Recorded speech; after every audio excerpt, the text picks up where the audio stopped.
দুর্গাপুজো শেষ হয়ে গেছে। আজকে কালীপুজোরও শেষ দিন, মানে কালীপুজোর বিসর্জনের দিন। তাই সন্ধ্যে থেকেই শুরু করে দিয়েছে বাজি ফাটাতে। যা বাজি আছে সব শেষ করে দেওয়ার ইচ্ছাতেই সমস্ত বাজিগুলো একটার পর একটা দেখো ফাটিয়ে যাচ্ছে। আর বাজিগুলো দেখো একটার পর একটা দেখো আগুন দিয়েই যাচ্ছে। দেখো শ্রুতি তো বাজি ফাটিয়ে যাচ্ছে। সব শেষে যত সে আনন্দটা পুরোটাই মিটিয়ে নিতে চাইছে। দুর্গাপুজোর চেয়ে বেশি আনন্দ করেছে এই কালীপুজোতেই। আর নিজের হাতে বাজি ফাটাতে পেরেছে এই বছরই প্রথম। তো দেখো এইভাবেই সমস্ত বাজিগুলোকে এক এক করে শেষ করে দিচ্ছে।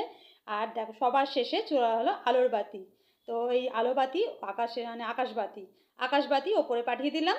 এই যে আকাশ যে আর এবারে আমাদের ঠাকুর বিসর্জন হবে, ঠাকুরও নামানো হয়ে গেছে, ওদিকে ঠাকুর বরণও শুরুও হয়ে গেছে। আর এই দেখো আমরা আলোর বাতি পাঠিয়ে দিলাম ওপরে, প্রথমে মাকে পাঠাবো তারপরে। দেখো মাকে আসছে সামনে বছর আবার আসবে এই কথা নিয়ে মাকে বিদায় জানালাম। তোমরা সবাই বলো জয় মা কালী, জয়। আসছে বছর